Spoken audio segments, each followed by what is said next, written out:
My wife's sister's wedding planner called. Your wife canceled your invitation but asked to keep the $50,000 deposit you paid. I said cancel the entire wedding. She gasped. But sir, you're not the groom. No, but I own the venue, the catering company, and the hotel chain they booked for guests. Tuesday mornings at Kingsley Group usually started the same way. Black coffee. Financial reports spread across my mahogany desk, and the steady hum of Seattle's business district 30 floors below. I'd built this empire from nothing, starting with a single food truck and a dream that most people would have called crazy. Now, at 31, I was running a company worth more than most small countries' GDP. But nobody in my personal life seemed to give a damn about that part of my story. I was kneed in quarterly projections when my assistant's voice crackled through the intercom, cutting through my concentration like a knife through butter.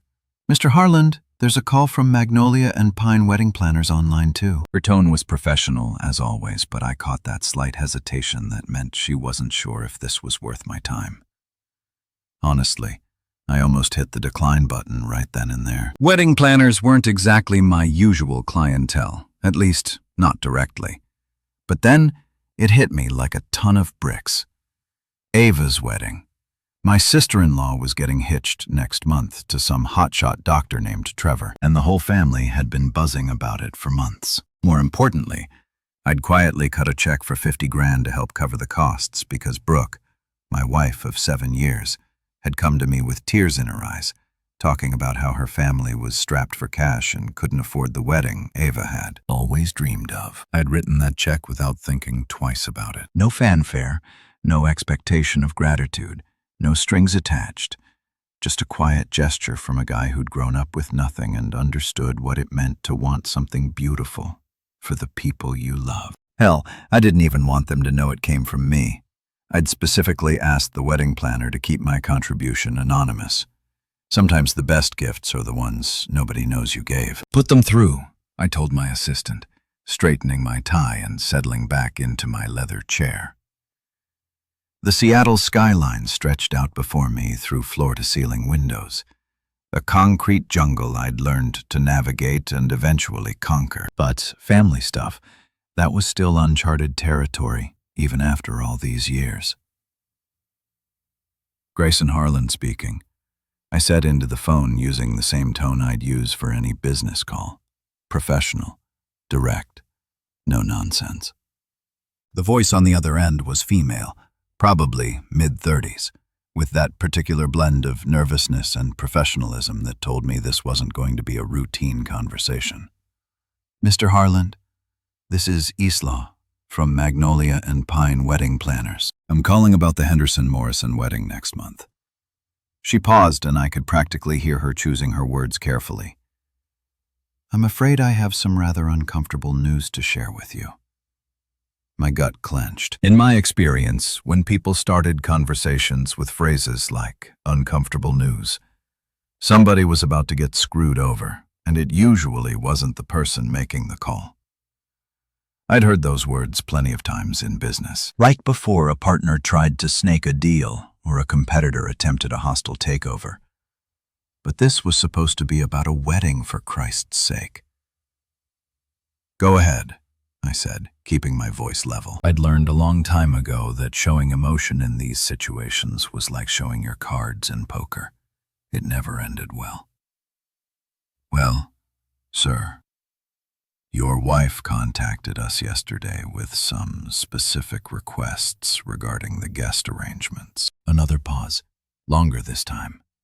She requested that your name be removed from the guest list entirely. She also inquired about whether the $50,000 deposit you provided could remain with us, given that the funds have already been allocated to various vendors. The words hit me like a physical blow, but I kept my expression neutral, staring out at the city below. Cars moved like ants along the streets, people going about their business, completely unaware that my world had just shifted on its axis, removed from the guest list. My own sister-in-law's wedding, the wedding I'd bankrolled out of love and generosity. They'd taken my money and kicked me to the curb like some unwanted party crasher. I felt that familiar coldness settle over me. The same ice-cold calm that had helped me close billion-dollar deals and survive in a business world that ate nice guys for breakfast. It was the kind of calm that made smart people nervous and stupid people overconfident. "I see," I said finally, my voice carrying none of the rage that was building in my chest like a pressure cooker. "And did my wife provide any reasoning for this request?" She mentioned something about wanting to avoid potential drama and keeping the celebration focused on the happy couple. Isla replied, clearly uncomfortable with having to relay this message. "She assured us that you would understand and that the financial contribution was intended as a gift, regardless of your attendance." A gift. 7 years of marriage, and my wife thought she could erase me from a family celebration, like I was some embarrassing relative who drank too much at parties. The woman who'd cried in my arms about her family's financial struggles, who'd begged me to help make her sister's day special, had just stabbed me in the back with a smile. I took a deep breath, feeling the familiar weight of power settling around my shoulders like an expensive suit. There was something almost poetic about this moment. The quiet guy they'd all underestimated was about to remind them exactly who they were dealing with. "Cancel the entire wedding," I said calmly, as if I was ordering lunch instead of dropping a nuclear bomb on what was supposed to be the happiest day of two people's lives. The silence on the other end of the line stretched for so long that I almost wondered if the call had dropped. Then I heard Ila's sharp intake of breath, followed by what sounded like papers rustling frantically. "I'm sorry, Mr. Harland, but I don't think I understand. You want to cancel your attendance?" "No," I replied, leaning back in my chair and allowing myself the smallest of smiles. "I want you to cancel the entire wedding. All of it. Every vendor, every service, every reservation. Cancel it all." "But, sir," she stammered, "you're not the groom. I don't have the authority to." "Actually," I interrupted, my voice still perfectly calm, "I think you'll find that you do." The stunned silence on the other end of the line was absolutely delicious. I could practically hear Isla's brain scrambling to process what I just told her, probably flipping through contracts and vendor agreements like her life depended on it. In the business world, I'd learned to appreciate these moments. The split second when someone realizes they've been playing checkers while you've been playing chess the entire time. "But sir," she finally managed, her voice shaking slightly, "you're not the groom. I don't understand how you could possibly have the authority to cancel an entire wedding that you're not even technically part of anymore." I leaned back in my executive chair, the buttery leather creaking softly as I shifted position. Through my office windows, Seattle stretched out below me like a kingdom I'd conquered one deal at a time. The Space Needle pierced the cloudy morning sky in the distance, and for a moment, I felt like I was looking down at my own personal chessboard, ready to make the move that would change everything. "You're absolutely right, Isla," I said, letting a hint of amusement creep into my voice. "I'm not the groom. But here's the thing that nobody in my wife's family seems to understand. I don't need to be the groom to control this entire situation." I could hear her breathing quicken on the other end of the line, probably sensing that she was about to learn something that would flip her world upside down. I'd been in her shoes before, back when I was young and naive enough to think that the person sitting across from you in a business meeting was always exactly who they appeared to be. Let me paint you a picture. You work for Magnolia and Pine Wedding Planners, correct? Nice little company. Been around for about 8 years now. Specializes in high-end celebrations for Seattle's elite families. I'm sure you're proud to work there. "Yes, sir," she whispered, and I could tell she was starting to put the pieces together, even though she probably didn't want to believe what her gut was telling her. "Well, here's something that might interest you. Magnolia and Pine is owned by a larger company called Landmark Events, which handles event planning and hospitality services throughout the Pacific Northwest.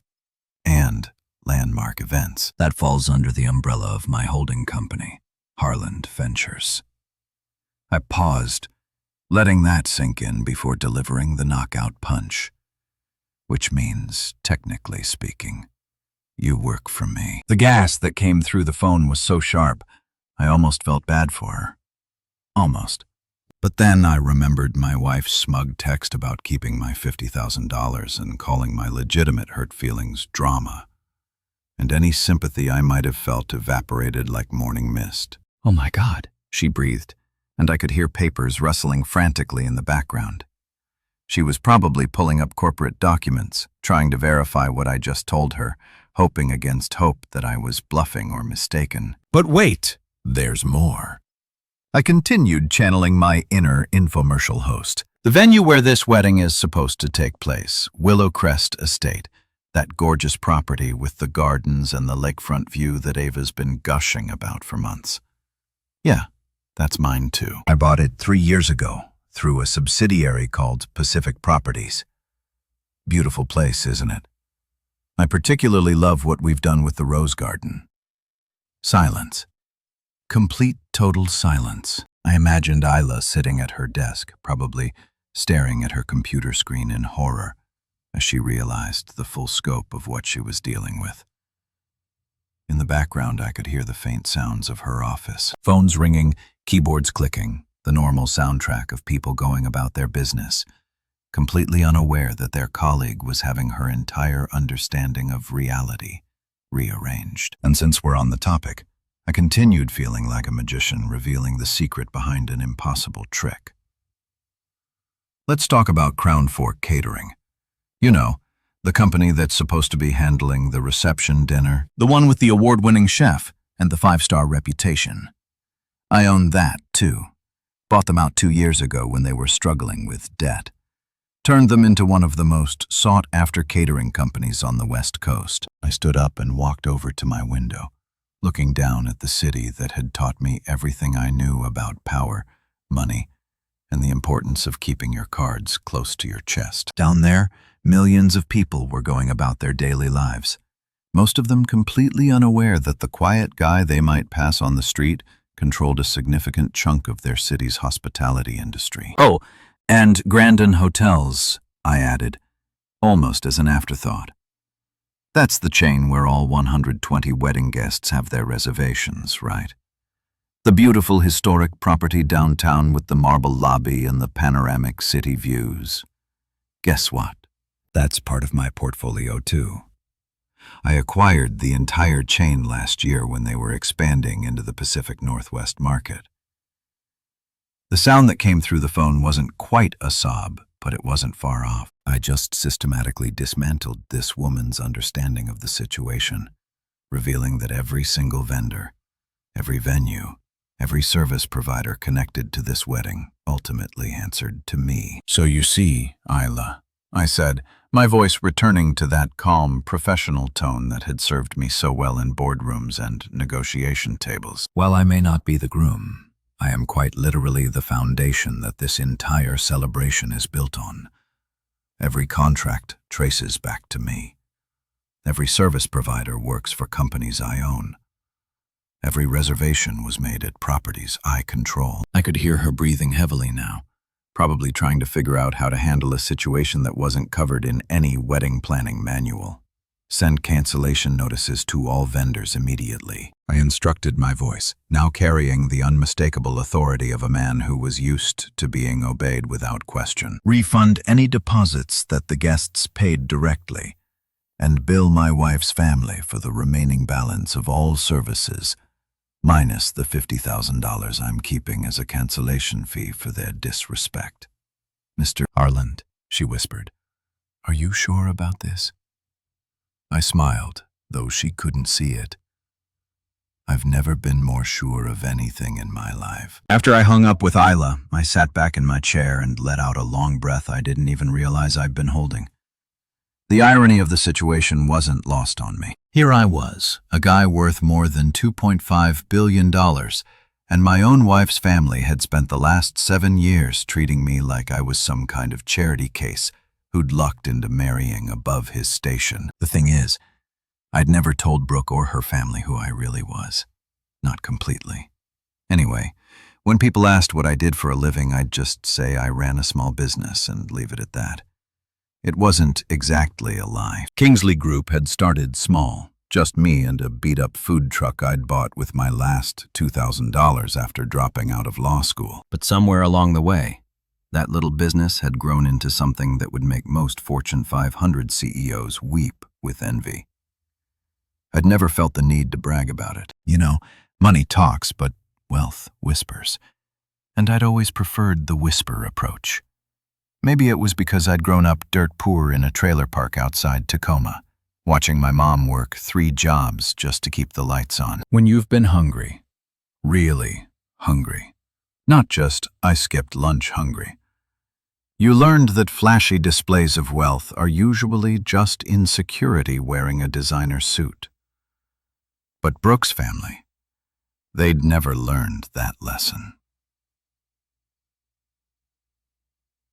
They were middle-class folks who'd built their entire identity around keeping up appearances and making sure everyone knew exactly where they stood in the social pecking order.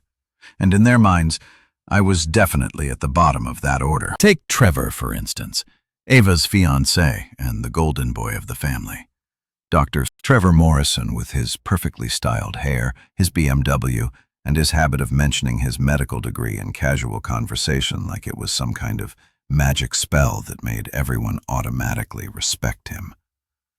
The guy made decent money. Sure, probably pulled in around $300,000 a year, which isn't pocket change by any stretch, but compared to what I was sitting on, he might as well have been flipping burgers. Yet, every family dinner, every holiday gathering, every casual get-together inevitably turned into the Trevor Appreciation Hour.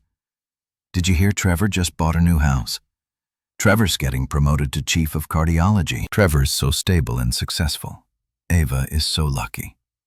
And then there was me sitting quietly at the end of the table like some kind of furniture that everyone had gotten used to ignoring. The guy who showed up in jeans and a button-down shirt while Trevor was sporting his designer threads. The guy who drove a 5-year-old Ford F1 150 instead of a luxury sedan. The guy who never talked about work because honestly, what was I supposed to say? Oh, I just closed a deal to acquire a hotel chain in Vancouver. How was your day? Dennis and Lorraine, Brooks' parents, had made their feelings about me crystal clear from day one. They'd never said it outright. They were too polite for that. But the message came through loud and clear in 1,000 little ways. The way Dennis would talk business with Trevor at dinner while completely ignoring me. The way Lorraine would gush about Trevor's achievements while giving me these sympathetic little smiles like I was some kind of wounded puppy she felt sorry for. I'll never forget this one dinner about 2 years ago. We were all sitting around their dining room table and Dennis was going on and on about Trevor's latest promotion. Finally, he turned to me with this condescending smile and said, "Well, Grayson, at least Ava is marrying someone stable. Someone with real prospects, you know." The implication was clear as day.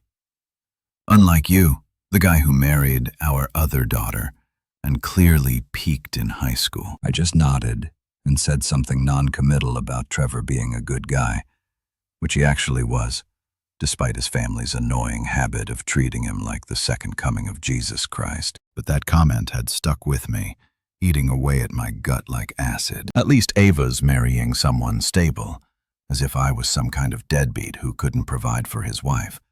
Some loser who'd somehow conned their precious daughter into settling for less than she deserved. The truth was, I'd been supporting Brooke financially for years without making a big deal about it. When she wanted to go back to school to get her master's degree, who do you think paid for it? When her car died and she needed a replacement, who cut the check? When she decided she wanted to start her own little boutique business that never quite got off the ground, who funded that pipe dream? Me. Every single time it was me writing the checks and telling her not to worry about paying me back because we were married and what was mine was hers. I'd done it all quietly without fanfare because that's what you do for the people you love. You take care of them and you don't make them feel small about needing help. But apparently taking care of your family financially doesn't count as being stable if you do it without bragging about it every 5 minutes. I dropped out of law school at 24 because I'd seen an opportunity that most people would have called crazy. Food trucks were just starting to become a thing, and I'd had this vision of building something bigger, Something that could eventually expand into catering, then venues, then hospitality. My professors thought I'd lost my mind. My classmates figured I'd flunk out of the real world within 6 months. Instead, I'd built an empire. 40 venues across 3 states, 18 catering companies with 5-star reputations, 9 hotel properties that were booked solid year-round, and a dozen other vendor companies that most people had never heard of, but that quietly dominated their respective markets. But according to my in-laws, I was just the quiet guy who ran some small business and would never measure up to their precious Dr. Trevor. Well, they were about to learn exactly what my small business could do when it decided to flex its muscles. And something told me that by the time this was all over, they'd have a very different understanding of what stable actually looked like. I was still sitting there processing the nuclear bomb I'd just dropped on ESLA and trying to figure out my next move when my phone buzzed against my desk like an angry wasp. The screen lit up with Brooke's name, and for just a split second I felt that familiar flutter of hope in my chest. Maybe she was calling to apologize, to tell me there had been some horrible misunderstanding, to explain that she'd never meant to cut me out of her sister's wedding, like I was some kind of unwanted relative. But it wasn't a call. It was a text. And the moment I read those words, whatever small piece of my heart that still belonged to my wife of 7 years crumbled into dust. Please don't cause drama. You're not coming to Ava's wedding. We'll be keeping the money. You offered it as a gift anyway. Let's talk when you've calmed down. I stared at that message for a long time, reading it over and over again, each word hitting me like a physical blow. The casual dismissal of my feelings. The assumption that I was being dramatic for being hurt by their betrayal. The entitled way she talked about keeping my $50,000 like it was pocket change she'd found in the couch cushions. But what really got to me, what made something cold and hard settle in my chest like a stone, was that phrase. Let's talk when you've calmed down. Calm down, like I was some kind of unhinged lunatic throwing a temper tantrum, instead of a man who'd just discovered that his own wife had orchestrated his humiliation behind his back. Like my perfectly reasonable response to being erased from a family celebration I'd bankrolled was just some irrational emotional outburst that would pass once I came to my senses. I'd been with Brooke for 7 years. 7 years of marriage, 2 years of dating before that. 9 years of my life invested in this woman. And she thought she could just text me like I was some casual acquaintance she was blowing off for lunch plans. The more I thought about it, the angrier I got.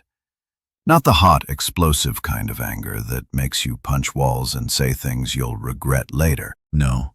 This was the cold, calculating kind of fury that had helped me crush competitors and close impossible deals. This was the kind of anger that didn't cloud your judgment.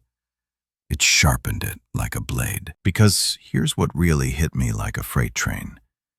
This wasn't just about Ava's wedding. This was about Brooke, too. My wife. The woman who'd promised to love, honor, and cherish me until death do us part, had been the mastermind behind this whole thing. She wasn't some innocent bystander who'd gotten caught up in her family's drama. She was the one who'd called the wedding planner and asked to have my name removed from the guest list. She was the one who'd inquired about keeping my money while kicking me to the curb. I thought back to all those conversations we'd had about the wedding over the past few months. Brooke coming to me with tears in her eyes, talking about how stressed Ava was about the costs, how her parents were struggling financially, how heartbroken her sister would be if she couldn't have the wedding of her dreams. I'd written that check without hesitation because I'd thought I was helping my family, our family. But apparently I'd been wrong about that. Our part. The woman I'd supported through graduate school, the woman whose car payments I'd covered when she was between jobs, the woman whose failed business ventures I'd funded without complaint. She'd been planning to humiliate me this entire time. While I was writing checks and playing the role of the generous brother-in-law, she'd been plotting with her family about how to cut me out of the picture once my usefulness had expired. I wondered how long they'd been planning this. Had it been weeks? Months? Had they all been sitting around the dinner table laughing about how easy it was to manipulate the quiet guy who never fought back? Had Brooke been texting her sister about what a pushover her husband was? How he'd pay for anything if you just gave him a sob story and some crocodile tears? The betrayal cut deeper than any business deal gone wrong, any competitor's dirty trick, any setback I'd ever faced in building my empire. Because this wasn't just about money or power or business. This was about the person I trusted most in the world deciding that I was disposable. I thought about all the times I defended Brooke to people who'd suggested she might be using me. Colleagues who'd made jokes about trophy wives and gold diggers. Friends who'd raised eyebrows when they found out I was paying for her lifestyle without getting much in return. I'd always shut those conversations down, insisting that Brooke loved me for who I was, not what I could provide. Turns out I'd been the only one who actually believed that. My phone buzzed again, another text from Brooke. "Gray, I know you're upset, but please try to understand. This is Ava's day, and we can't have any family drama ruining it. You'll get over this. You'll get over this."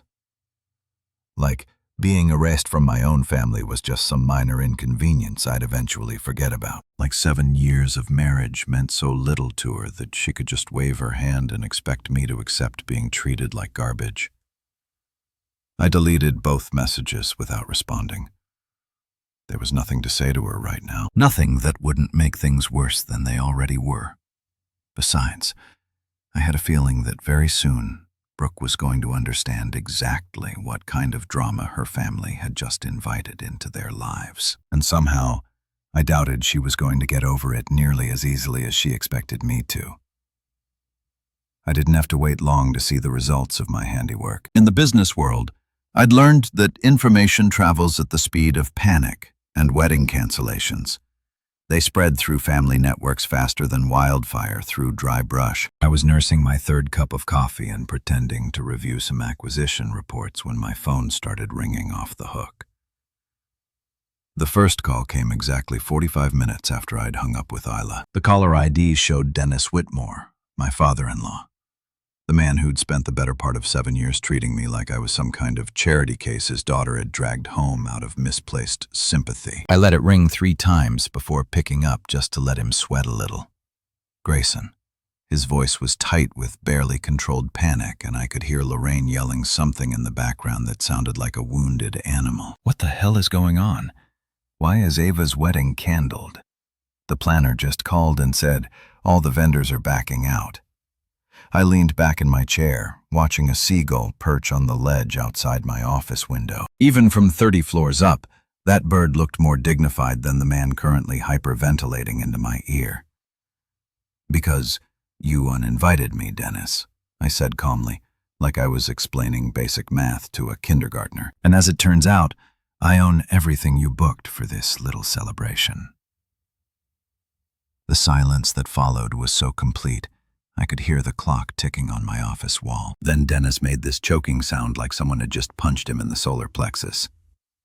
"You can't be serious," he finally managed. "This is about your feelings getting hurt. You're going to ruin your sister-in-law's wedding because you're throwing some kind of tantrum?" That word tantrum hit me like a slap in the face. The same dismissive language Brooke had used in her text, the same condescending tone I'd been hearing from this family for years. Like my legitimate anger at being betrayed and humiliated was just some childish outburst that reasonable adults should ignore. "I'm completely serious," I replied, my voice still steady as a rock. "You decided I wasn't worthy of attending a wedding I paid for. I decided that if I'm not good enough to be a guest, then maybe this celebration shouldn't happen at all." "But Grayson," Dennis pleaded. And now I could hear genuine desperation creeping into his voice. "This will destroy Ava. She's been planning this for over a year. All our relatives are flying in from across the country." "Should have thought about that before you cut me out," I said, and hung up. The phone immediately started ringing again, but this time it was Trevor. Dr. Trevor Morrison, the golden boy himself. probably calling to smooth things over with his charm and his medical degree and his natural assumption that everyone would just fall in line once he applied his considerable people skills to the situation. Grayson. Man, I don't know what happened between you and the family, but we really need to fix this, he said the moment I picked up. His voice had that careful, measured tone doctors use when they're trying to calm down an agitated patient. I've got colleagues flying in from Chicago. My parents drove up from California yesterday, and Ava's cousins are already at the hotel. We can work through whatever this is, but we need the wedding to happen. Not my concern, Trevor, I said, and I meant it. For all his faults, Trevor had never been actively disrespectful to me. He'd just been oblivious to how his golden boy status made everyone else in the family feel invisible. But right now, I was past caring about collateral damage. Look, I get that you're upset about something, but surely we can find a compromise here. What's it going to take to make this right? Wait, I said, genuinely curious now. Are you telling me you don't even know what your fiancée and her family did? They didn't bother to fill you in on their little plan. What plan? Grayson, I'm completely lost here. All I know is that our wedding is apparently canceled and somehow you're involved.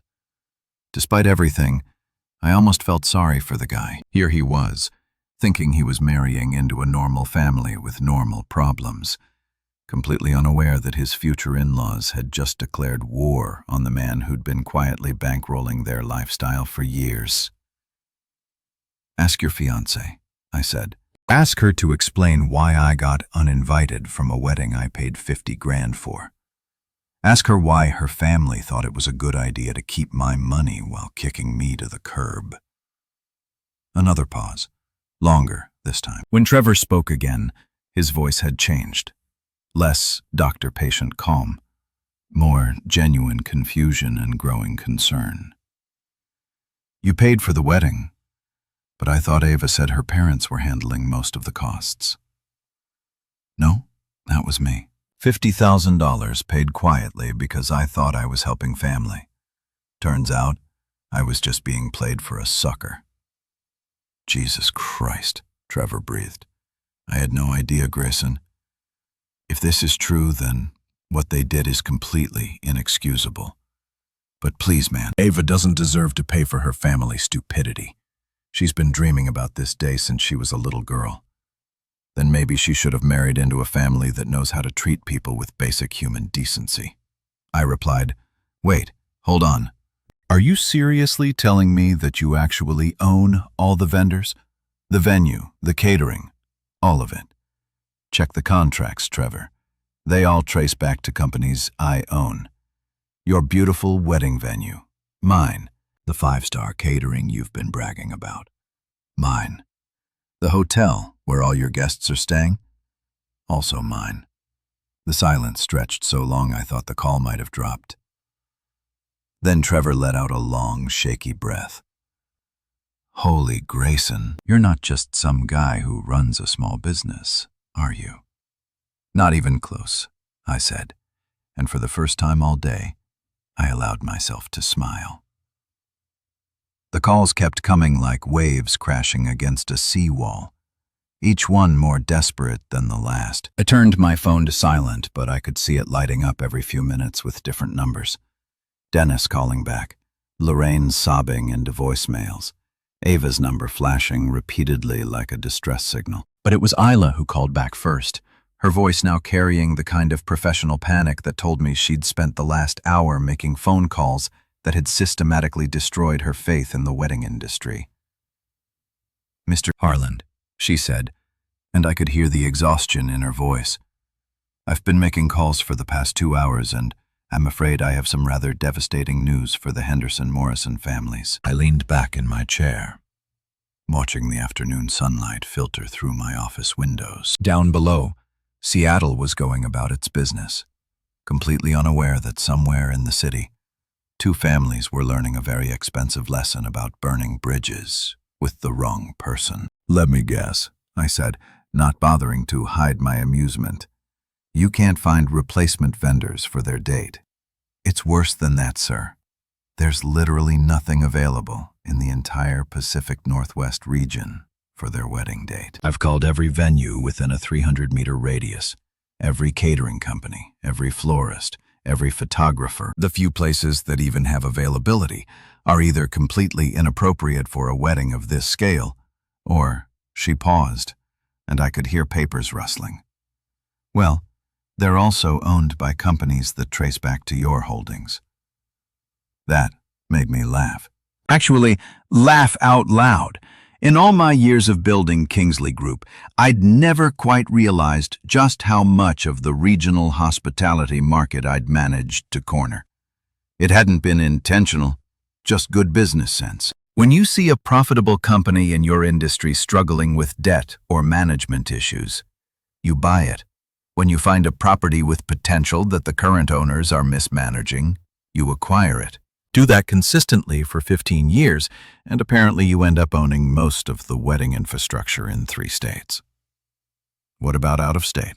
I asked, genuinely curious about how far they'd be willing to go to avoid dealing with me directly. I tried California, Oregon, even as far south as Nevada.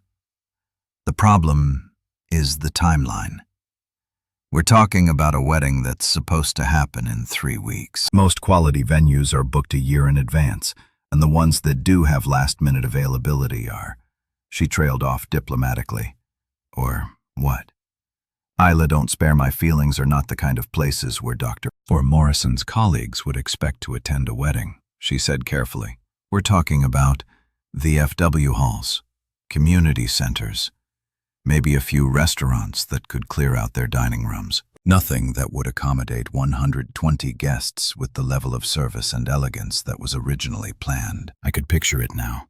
Trevor trying to explain to his fancy doctor friends why they were eating rubber chicken in a Knights of Columbus hall instead of the 5-star lakefront celebration they'd been promised. The thought was almost too delicious to bear. Even more problematic, Eastlaw continued, is the fact that all the guests have already made travel arrangements, flights, hotel reservations, rental cars.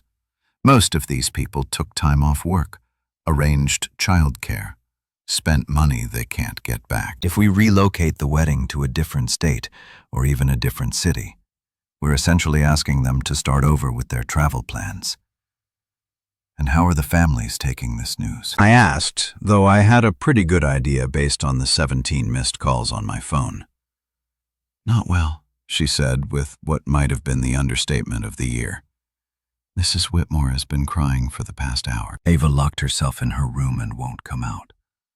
Mr. Whitmore has been making increasingly frantic calls to every contact he has in the hospitality industry, trying to call in favors that apparently don't exist. I felt a small paying of something that might have been guilt, but it passed quickly when I remembered Brooke's text about keeping my money and talking when I'd calmed down. Sometimes the only way to make people understand the value of something is to take it away from them. And Dr. Morrison, I asked, he's been trying to manage the situation, making calls to his colleagues to explain the delay, attempting to negotiate with vendors directly. But, sir, she hesitated. He also asked me to give you a message. Oh, this should be good. He wanted me to tell you that he had no knowledge of your removal from the guest list and that he considers what his fiancé's family did to be completely unacceptable. He asked if there might be some way to resolve this situation that wouldn't punish Ava for her family's poor judgment. Interesting. So, Trevor was trying to play peacemaker, positioning himself as the reasonable voice caught in the middle of a family drama he didn't create. I had to give him credit. It was a smart play, and honestly, it was probably the truth. The guy might be a little full of himself, but he'd never struck me as malicious. Did he now? I said, and what did you tell him? I told him that any resolution would have to come directly from you, and that my job was simply to coordinate services, not negotiate family disputes. Smart woman. She was learning to stay in her lane, which was probably a survival skill in her line of work. Isla, I said, making a decision that surprised even me. Tell the families that there is one option available to them, just one. I could hear her scrambling for a pen. Yes, sir. What would that be? There's a property called Willow Fern Lodge about 40 minutes outside the city. It's smaller than what they originally planned. Rustic charm, mountain views, that sort of thing. It could work for their date. Oh, thank God, she breathed. I'll call them immediately. Anisla. I interrupted gently. Yes, sir. That's one of mine, too. The silence that followed was so profound I wondered if she'd hung up on me. Mr. Harland, she finally whispered, exactly how much of the hospitality industry in this region do you own? I smiled, watching a cloud drift past my office window. More than enough. The desperation in Isla's voice was almost palpable through the phone line, and I'd be lying if I said I wasn't enjoying every second of it. Not because I took pleasure in her suffering, she was just doing her job after all, but because her panic was a direct reflection of the chaos that Brooke and her family were experiencing right about now. The same people who'd spent years making me feel like an afterthought were finally getting a taste of what it felt like to be powerless. Mr. Harland, Ela said, her voice barely above a whisper. I don't know what to tell these families anymore. I've exhausted every option I can think of. Is there truly no way to make this work? I let the silence stretch for a moment, savoring the weight of absolute control in the business world. This was the moment I lived for, when the other party finally understood that all their options led through me, that I held all the cards, and they were completely at my mercy. It was intoxicating in a way that most people would never understand. Actually, Isla, I said slowly, there is one path forward, but it's going to require the families to make some very difficult decisions. I could hear her intake of breath, the sound of someone grasping at a lifeline. Anything, sir. At this point, I think they'd agree to almost any terms. Almost any terms, I repeated, chuckling softly. We'll see about that. I stood up and walked over to my window, looking down at the city that had taught me everything I knew about power dynamics and negotiation. Sometimes the best deals were the ones where you didn't just win. You made sure everyone else understood exactly why they'd lost. Here's what I'm prepared to offer, I said, my voice taking on the crisp, authoritative tone I used in boardroom acquisitions. I'll make Pinebrook Pavilion available for their date. It's one of my smaller properties, about an hour outside the city, but it has its charm. Mountain views, rustic elegance, that whole organic aesthetic that's so popular these days. That sounds wonderful, Isla said, relief flooding her voice. What would be the... I'm not finished, I interrupted. The guest list will be capped at 60 people, not negotiable. The venue simply can't accommodate the original 120. And frankly, after the way I've been treated, I'm not inclined to make special arrangements. I could hear her scribbling notes frantically. 60 guests, understood, and the catering arrangements, house menu only, no special requests, no dietary accommodations beyond basic vegetarian options, no custom cocktails. They'll get what I'm willing to provide, and they'll be grateful for it. Of course, sir. And the other services? Simple floral package, seasonal arrangements, nothing exotic or imported. One staff photographer for basic coverage, no elaborate photo oots or artistic nonsense. The whole thing will be functional and dignified, but it won't be the fairy tale celebration they originally envisioned. I paused, letting her absorb the reality of what I was offering. This wasn't going to be the Instagram-worthy extravaganza that Ava had been planning for months.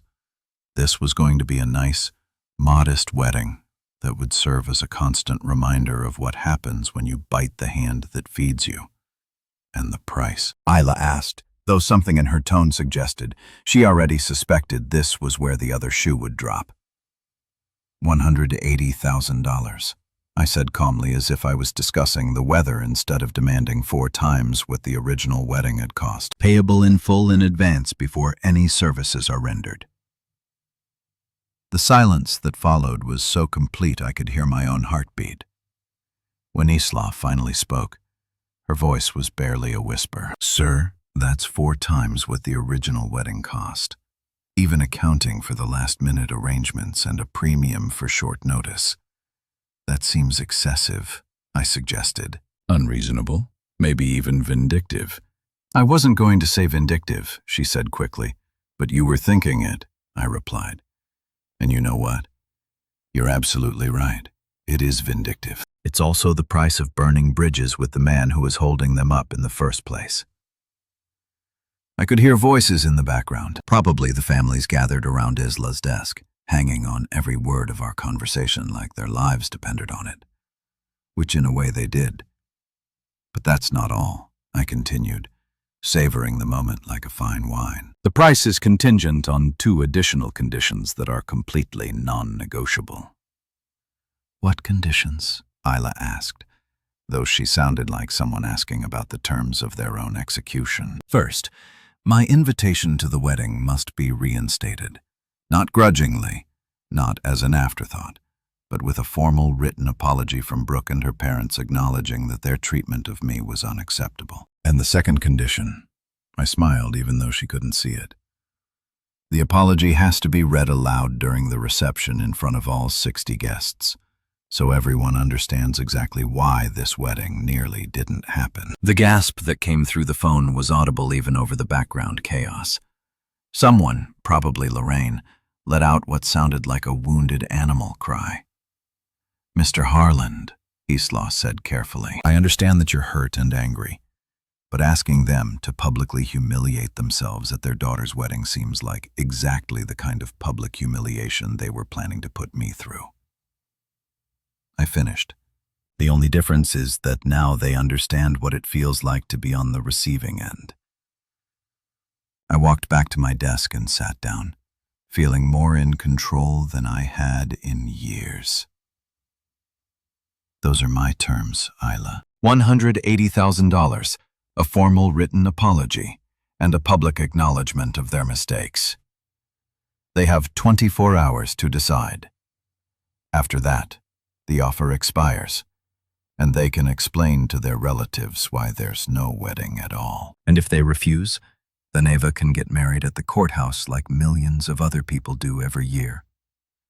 It might not be the fairy tale she dreamed of, but it'll be a lot cheaper than learning the hard way that actions have consequences." 2 days later, I was sitting in the main conference room at Kingsley Hall, my company's private estate that I rarely used for anything other than high-stakes business meetings. The room was designed to intimidate. 20-feet ceilings, oil paintings of Seattle's founding fathers, and a mahogany table that had probably cost more than most people's cars. If Brooke's family wanted to negotiate, they were going to do it on my turf, surrounded by reminders of exactly who they were dealing with. I'd chosen my outfit carefully that morning. A charcoal Tom Ford suit that fit like it had been painted on, Italian leather shoes that cost more than most people's monthly rent, and a PC Philippe watch that I bought to celebrate my first billion-dollar acquisition. Not because I needed to impress them, that ship had sailed, but because I wanted them to see, maybe for the first time, who I really was when I wasn't playing the role of the quiet, accommodating family member. They filed in like condemned prisoners approaching the gallows. Brooke came first, looking pale and nervous in a way I hadn't seen since our early dating days. Her usual confidence had evaporated, replaced by the uncertain posture of someone who'd finally realized they'd been playing a game with rules they didn't understand. Behind her came Ava and Trevor, followed by Dennis and Lorraine bringing up the rear like reluctant participants in their own intervention. The silence in the room was thick enough to cut with a knife. These were the same people who'd spent years talking over me at dinner tables, dismissing my opinions, treating me like furniture that they'd grown accustomed to ignoring. Now they sat in my conference room surrounded by the trappings of wealth and power they'd never bothered to notice. Finally understanding that the quiet guy they'd been overlooking was actually the one holding all the cards. Lorraine looked like she'd been crying for days, her mascara slightly smudged, despite obvious attempts to repair it. Dennis kept fidgeting with his tie, a nervous habit I'd observed during family dinners when he was uncomfortable. Ava sat with her hands folded in her lap, staring at the table like she was trying to will herself invisible. I let the silence stretch for a full minute before speaking, enjoying the way they all tensed when I finally opened my mouth. "I'm here because I value family," I said, my voice carrying the calm authority that had served me well in countless negotiations. Even when family seems to forget my value, the words hung in the air like an accusation, which is exactly what they were meant to be. I watched as shame flickered across their faces, the uncomfortable recognition of their own behavior reflected back at them. Ava was the first to break, her voice barely above a whisper. "Grayson, I didn't know. I swear to God, I had no idea you were the one who paid for everything, or that you owned all the venues. If I'd known, you'd have what?" I asked, not unkindly, but not letting her off the hook either. "Treated me with basic human decency. Insisted that the man who bankrolled your wedding deserved an invitation to attend it." Brooke shifted uncomfortably in her chair, finally finding her voice. "Gray, I thought you'd understand." I was trying to avoid family drama. Keep things simple. Understand being humiliated and used. I interrupted, my tone still calm, but with an edge that made everyone in the room freeze. "Understand having my generosity thrown back in my face while you kept my money?" "No, Brooke, I don't understand that at all." The room fell silent again, but this time it felt different. Instead of the arrogant dismissal I'd grown accustomed to from this family, there was something that looked suspiciously like genuine remorse. Then Trevor did something that surprised me. He stood up slowly, his face serious, and looked me directly in the eye. "Grayson," he said, his voice steady and sincere, "I want to apologize, not just for myself, but for all of us. What Brooke and her family did was completely wrong, and there's no excuse for it."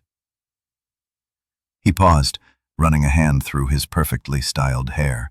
"I'd be honored if you came to our wedding, not as some obligation or because you paid for it, but as a guest and as a man I now deeply respect." The room went completely quiet. For the first time since this whole mess started, someone in Brooke's family was actually listening to me instead of just waiting for their turn to talk. And despite everything that had happened, despite the betrayal and the humiliation and the casual cruelty they'd shown me, I felt something shift in my chest. Maybe it was respect for Trevor's honesty, or maybe it was just exhaustion from carrying all this anger around for the past few days.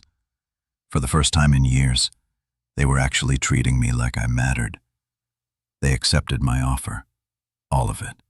The $180,000 paid in full by Dennis with what I suspected was a significant chunk of his retirement savings and a second mortgage on their house. The formal written apology signed by Brooke and her parents in language that left no doubt about how badly they'd screwed up, and the public acknowledgement which they agreed to with the kind of resigned acceptance that comes from knowing you've burned every other bridge available to you. 3 weeks later, I found myself standing in the main hall of Pinebrook Pavilion, watching as the final touches were put on what had become a surprisingly elegant celebration. The venue was smaller than what they had originally planned, sure, but the mountain views were spectacular, and the rustic charm of the exposed beams and stone fireplace gave the whole thing a warmth that the original lakefront estate might have lacked. 60 guests instead of 120, but every person in that room understood they were witnessing something special. Word had gotten out, as word always does in situations like this, about the drama that had nearly canceled the wedding entirely. The story had been sanitized in the retelling, of course, but the basic facts were clear. Grayson Harland, the quiet guy everyone had underestimated, had turned out to be the puppet master pulling all the strings. I stood at my assigned table wearing another perfectly tailored suit, and watching as people I'd known for years looked at me with a mixture of respect, curiosity, and what might have been a healthy dose of fear. The same relatives who'd always greeted me with polite but dismissive small talk were now approaching me with the kind of difference usually reserved for minor celebrities or visiting dignitaries. Grayson Brooks' Uncle Mike had said during cocktail hour, "I had no idea you were in the hospitality business. Dennis mentioned you own quite a few properties around here." "A few," I'd replied with the kind of understatement that was becoming my signature response to these conversations. The ceremony itself had been beautiful in its simplicity. Ava looked stunning in her dress, her earlier tears replaced by genuine joy as she exchanged vows with Trevor. The groom, to his credit, had handled the entire situation with more grace than I'd expected, treating me with the kind of respect that made me think he might actually be worthy of joining this family. But it was during the reception that the real moment of reckoning came. Trevor stood up during the toasts, champagne glass in hand, and looked out over the assembled guests with the confidence of a man who'd made peace with an uncomfortable truth. The room fell silent as he began to speak, his voice carrying clearly in the intimate space. "Before we continue with the celebration," he said, "I want to take a moment to thank someone who made this day possible in ways that most of you probably don't fully understand." I felt every eye in the room turned toward me, and for a moment, I was transported back to all those family dinners where I'd been the invisible man at the end of the table. Except this time, instead of being ignored, I was the center of attention. "To Grayson Harland," Trevor continued, raising his glass higher, "the man who reminded us all not to mistake humility for weakness. You didn't just build this wedding. You rebuilt this family's integrity." The applause that followed was genuine, not the polite golf claps I'd grown accustomed to at family gatherings.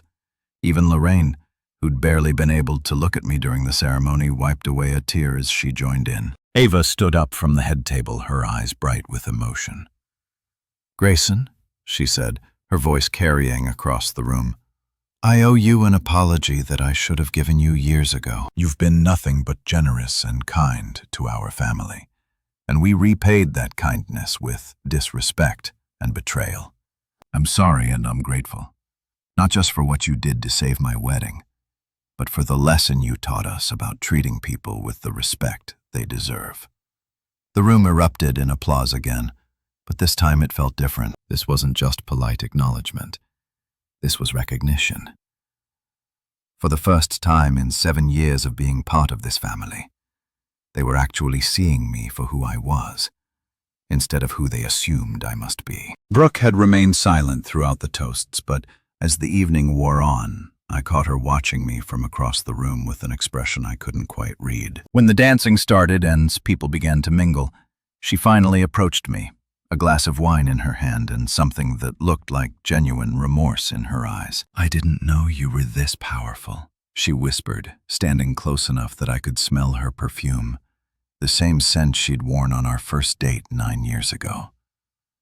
I looked at her for a long moment. This woman I'd loved for nearly a decade, and felt something that might have been sadness. "You never asked," I replied softly, and walked away to join the celebration of a family that had finally learned to see me clearly. The morning after the wedding, I woke up in my penthouse apartment to the sound of rain pattering against the floor-to-ceiling windows. Seattle was doing what Seattle does best, washing yesterday's drama away with a steady downpour that made the city look clean and new. I'd barely finished my first cup of coffee when I heard Brooke's key turning in the lock, followed by the familiar sound of her heels clicking across the hardwood floors. She appeared in the kitchen doorway looking like she hadn't slept much, still wearing yesterday's makeup and the kind of expression that told me she'd spent the night rehearsing whatever speech she was about to deliver. In her hand was a bouquet of flowers, expensive ones, the kind you get from a real florist instead of the grocery store. And her eyes had that desperate brightness that meant she was operating on pure adrenaline and hope. "Gray," she said, setting the flowers on the granite countertop like a peace offering. "We need to talk about us, about what happened, about what comes next." I took another sip of my coffee and looked at her over the rim of my mug. This woman who'd shared my bed for 7 years, who'd cried in my arms about her family's financial problems, who'd systematically erased me from one of the most important celebrations in her sister's life. She looked smaller somehow, diminished by the weight of finally understanding who she'd been married to all this time. "Maybe we can work on us," she continued, her voice carrying that tentative hope that people use when they're trying to rebuild something they've accidentally destroyed. "I know I messed up, Gray. I know I hurt you, and I'm sorry, but we've been together for 7 years. That has to count for something, right?"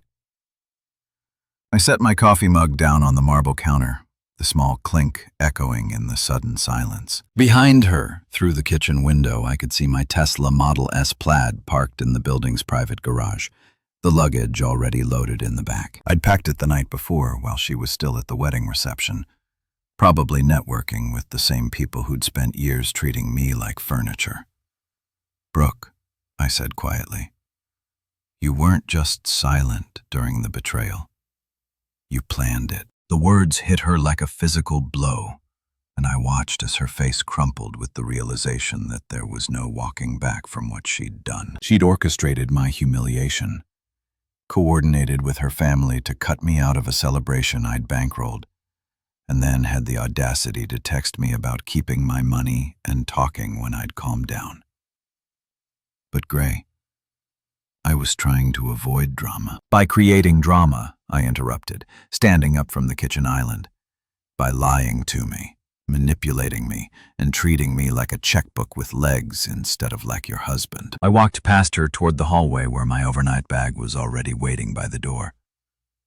7 years of marriage, and it was amazing how little I actually needed to take with me. Most of the important stuff, the real estate holdings, the business interests, the bank accounts that actually mattered, those were all in my name anyway. "Where are you going?" she asked, following me with the kind of panic that meant she was finally understanding that apologies and flowers weren't going to fix this. "Away," I said simply, picking up my bag. "I'm done, Brooke. With you, with your family, with pretending that being treated like garbage is somehow normal in a marriage." I could hear her starting to cry behind me, but the sound didn't move me the way it used to. There's something about betrayal that burns away your capacity for misplaced sympathy, that teaches you the difference between genuine emotion and manipulative tears. My phone buzzed as I reached for the door handle. A text from Trevor sent late last night after the reception had ended. A photo of him and Ava cutting the cake, both of them laughing with pure, unguarded joy. Below the image, he'd written, "Thank you.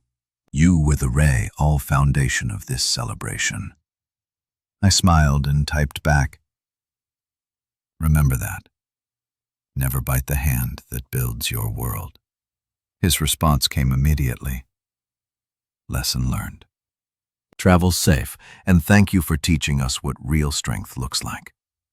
I pocketed the phone and opened the door, stepping out into the hallway that led to the elevator, to the parking garage, to whatever came next. Behind me, I could hear Brooke calling my name, her voice echoing off the walls with the desperation of someone who'd finally realized what she'd lost.